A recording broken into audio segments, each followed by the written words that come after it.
কর্মব্যস্ততার মাঝে আমরা যতটুকু সময় পাই ততটুকু সময়ে আমরা নিজেকে সতেজ রাখার চেষ্টা করি, চিন্তা করি। যেমন ধরেন মনে করেন আপনার স্বাস্থ্য সুরক্ষায় আপনাকে এগিয়ে আসতে হবে। কীভাবে আপনার স্বাস্থ্য ভালো থাকবে, আপনি কীভাবে সুস্থ থাকবেন, সে বিষয়ে অনেকের ধারণা আছে, অনেকের ধারণা নেই। আমাদের সমাজে বেশিরভাগ ক্ষেত্রে হয় কি, সবাই কর্মজীবনে ব্যস্ত থাকে। দেখা যায় আপনার সকালে নাস্তা খাওয়ার সময় পায় না, দুপুরে নাস্তা খাওয়ার সময় পায় না, খাবার খাওয়ার সময় পায় না। দুপুরের খাবার খায় বিকালে, বিকালের খাবার খায় রাত্রে, রাত্রের খাবার খায় সকালে।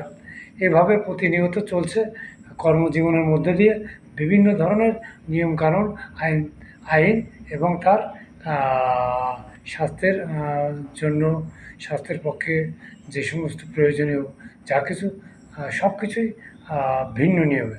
এখন কথা হচ্ছে এগুলো আসলে আমরা বিভিন্ন সময় বিভিন্ন কর্মের সাথে জড়িত, সব সময় সব কিছু করা সম্ভব না। তবুও নিজেদের বাঁচতে, নিজেদের সুবিধার্থে, নিজেদের স্বাস্থ্য সুরক্ষা রাখতে আমাদের এই কাজগুলো করা, এই নিয়মগুলো মানা অতীব জরুরি। যেমন ধরেন মনে করেন ভোর 5টা থেকে আপনি ঘুম থেকে উঠবেন, উঠে আপনি আধা ঘন্টা বা 1 ঘন্টা হাঁটাহাঁটি করবেন। হাঁটাহাঁটি করার পর আপনি 1 গ্লাস পানি খাবেন বা জল খাবেন।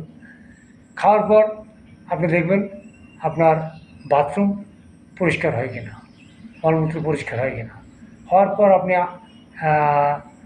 যখন ক্ষুধা লাগবে 1 ঘন্টা বা 1.5 ঘন্টা পর, তখন আপনি খাবেন।